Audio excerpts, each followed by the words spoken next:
Hi, I'm Marie. Welcome to my kitchen. Today we're going to make some joy. So to make your chicken nice and tender, we're going to brine it. To do that, we're going to actually put it in salt water. So we're going to start with a 1/4 cup of salt water. 1/4 cup of salt, pardon me. And that's just regular ionized salt, your regular table salt. Then we're going to add in about 8 cups, 2 quarts. So you need 2 quarts of water for 1/4 cup of 1/4 cup of salt.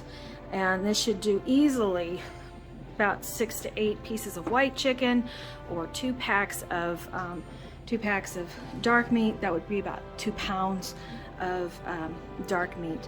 So basically, and because I need to defrost my chicken, I can go ahead and I'm going to use just warm water. Okay, so just to show you, that's too cold.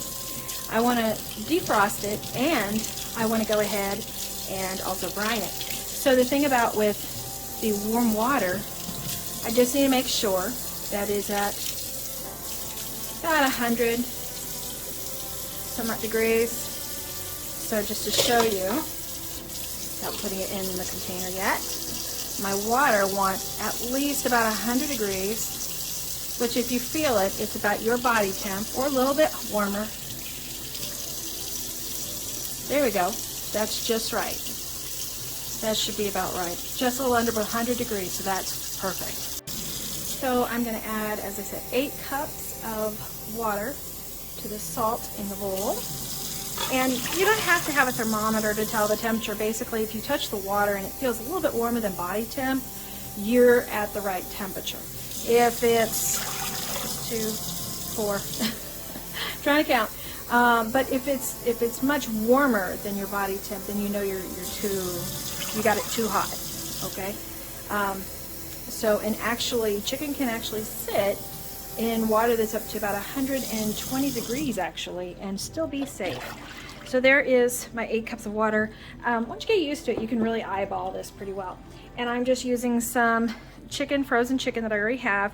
These are just individually packed, but this is like I said, frozen chicken, individually packed, and this is about 1 pound. 3 pieces of chicken is probably about 1 pound, and if I slice it, this actually will be enough for a casserole for 4 people, definitely.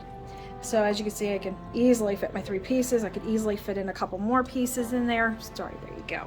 I can easily fit in 3.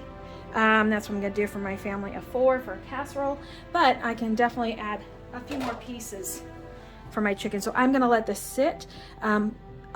The best time for white chicken is going to be about 1.5 hours. That's about the best time that I have found. It can go up to 2 hours. That's the max on white chicken.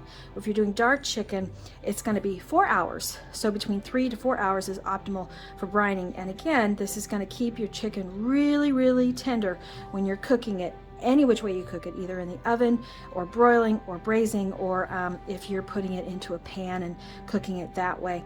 So this is just a tip to help you as far as have the most tender chicken. If you like this video, please hit the thumbs up button. If you want to see more videos like these to give you some joy, please click on the subscribe and the bell to receive notification of my newest videos. Thank you.